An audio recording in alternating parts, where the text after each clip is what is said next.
This conversation is brought to you by philosopherstalk.com, where thinkers discuss. Created by AITalkerapp.com, create your own animated conversations. Link in the description.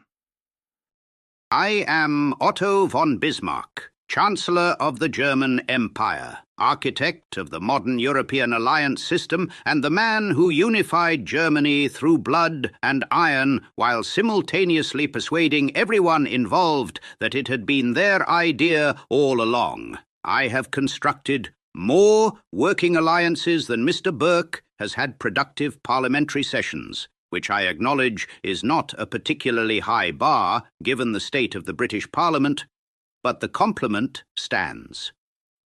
I am Edmund Burke, Member of Parliament for Bristol, author of Reflections on the Revolution in France, and the man who first articulated in systematic form why the accumulated wisdom of functioning institutions matters more than any theory about what better institutions might theoretically look like. I have spent my career warning against exactly the kind of confident institutional demolition that my colleague is apparently proposing as a solution to a problem he has not yet finished defining. We are here today to discuss the North Atlantic Treaty Organization, that magnificent monument to the proposition that nations with incompatible interests can maintain a binding military commitment in perpetuity, sustained entirely by a document signed in 1949 and the collective reluctance to admit that things have changed. The Iran conflict has been, I think we can agree, instructive. Europe and America discovered, to what I suspect was nobody's genuine surprise, that they do not share the same assessment of what their alliance is actually for. My position is a simple one. When a marriage has produced no children, when the parties have stopped sleeping in the same room, when one of them has just announced publicly that they have different values, different plans, and a different understanding of what the property is worth, the compassionate and rational response is a clean, acknowledged divorce rather than continuing to insist the marriage is sound, because the wedding was lovely. My position is equally simple, and I believe considerably wiser. We are discussing a 75-year institutional achievement that has kept great power conflict out of Europe, sustained the most prosperous democratic order in recorded history, and provided the framework for every serious Western security arrangement since the Second World War. Mr. Bismarck is proposing to dissolve all of that because of one disagreement about Iran. One disagreement. About a conflict in a region that was never NATO's primary theater. I have encountered this argument before, in different forms, at different moments in history. It has never ended well for the people who made it. I want to begin by doing something I understand we are both required to do, which is to present the other man's argument in its strongest form before explaining why it is wrong. I will do this gladly, because I find that understanding an argument completely is the most efficient preparation for dismantling it, and also because Mr. Burke's argument, in its strongest form, is genuinely interesting, which is more than I can say for its weaker forms. The generosity is noted. The strongest version of Mr. Burke's position is this. NATO represents not merely a treaty, but 75 years of accumulated institutional knowledge, shared military doctrine, interoperable command structures, intelligence relationships, and the kind of trust between military establishments that can only be built through decades of practical cooperation. This cannot be reconstructed once dissolved. It took a generation to build and would take a generation to rebuild, and the world does not offer that kind of grace period. The disagreement over Iran, however serious, is a disagreement about a specific conflict in a region that was always peripheral to NATO's core purpose. It does not demonstrate that the fundamental strategic alignment between Europe and North America has collapsed. Democratic nations with shared values, shared economic systems, and shared historical memories have a natural and durable basis for collective security arrangements that transcends any single policy dispute. To dissolve NATO over Iran is to demolish a house because you argued with your spouse about where to spend the holiday. The chaos that follows institutional collapse is always worse than the imperfect institution you had. That is the best version of Mr. Burke's argument. He is still wrong. You have understood my position more precisely than several of my actual parliamentary colleagues managed to, which tells me something useful about the quality of 18th century British political discourse. I find the compliment touches me deeply. It was not intended as a compliment. It was intended as a precise observation.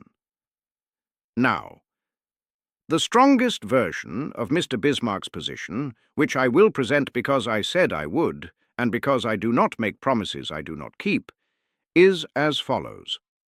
An alliance that no longer reflects the actual strategic interests of its members is not merely useless, but actively harmful. It creates legal and political obligations that constrain national decision-making without providing corresponding benefits. It generates the illusion of collective security while actually producing collective paralysis, since every significant decision requires consensus among nations whose interests have diverged. It encourages free riding because nations that know the alliance will hold regardless of their individual contribution have no rational incentive to contribute. The Iran war, on this reading, did not damage NATO. It revealed damage that had been accumulating for years and papering over with diplomatic politeness. A clean, acknowledged dissolution is more strategically honest and more practically useful than maintaining a fiction that constrains everyone and commits no one. Mr. Bismarck built the European alliance system, watched it function for a generation, and believes he understands precisely when an alliance has reached the end of its useful life. That is the strongest version of his argument. He remains wrong, but at least he is interestingly wrong. Interestingly wrong. I have been called worse things by people whose opinions I respected considerably more, so I will take it. It was the most accurate description available. Then let me be accurate in return. NATO was designed for a specific and now absent purpose, containing Soviet military power in Europe. The Soviet Union has been dead for 30 years. NATO continued because institutions are remarkably good at surviving the problems they were created to solve and locating new problems to justify their continuation. This is not a criticism unique to NATO. It is a property of all large institutions.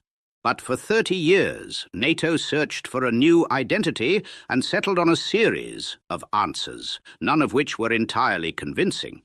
Then the Iran conflict arrived and applied actual pressure, and what it revealed is that the United States and the major European powers have genuinely different strategic interests, different energy dependencies, different threat perceptions, different domestic political constraints, and different definitions of acceptable risk.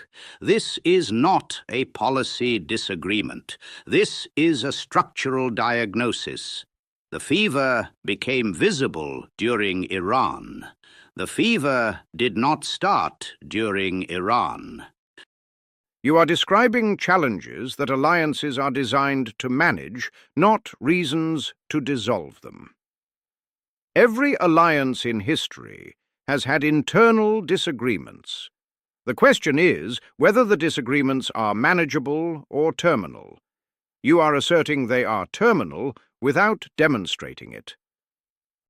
I am demonstrating it by pointing to the Iran conflict, in which alliance members not only disagreed about strategy, but found themselves actively pursuing incompatible diplomatic outcomes while nominally operating within the same security framework. This is not tension that can be managed by a better meeting schedule. One conflict does not establish a terminal pattern. One visible fever does not mean the patient was healthy yesterday. It means the patient has been unwell for some time, and the symptoms have finally become visible. I have seen this before. The concert of Europe looked very stable right up until it did not.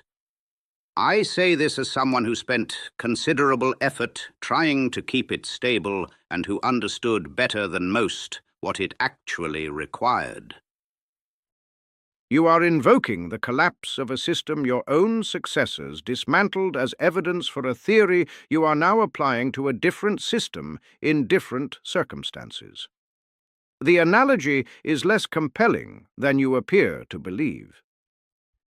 The analogy is perfectly apt, and the fact that my successors dismantled the system after my death rather than during my lifetime is, I think you will agree, not quite my fault. I agree, it is not your fault. I observe that you are nonetheless proposing a very similar set of moves. I am proposing the opposite of what my successors did. They allowed the system to collapse chaotically through accumulated miscalculation and the inability to acknowledge what was already broken. I am proposing to acknowledge what is already broken and manage the transition deliberately. The difference between a controlled dissolution and a catastrophic collapse is precisely the difference between good statecraft and bad statecraft. You are, ironically, the one proposing the approach that led to 1914, which is to insist that the system is fundamentally sound and continue until it isn't. That is a remarkable inversion of the historical record, and I am genuinely impressed by the confidence with which you have delivered it. Thank you. I have found that confidence is frequently more persuasive than accuracy, which is not an argument for inaccuracy, but is an observation about audiences. It was not a compliment. I know. I enjoyed it anyway.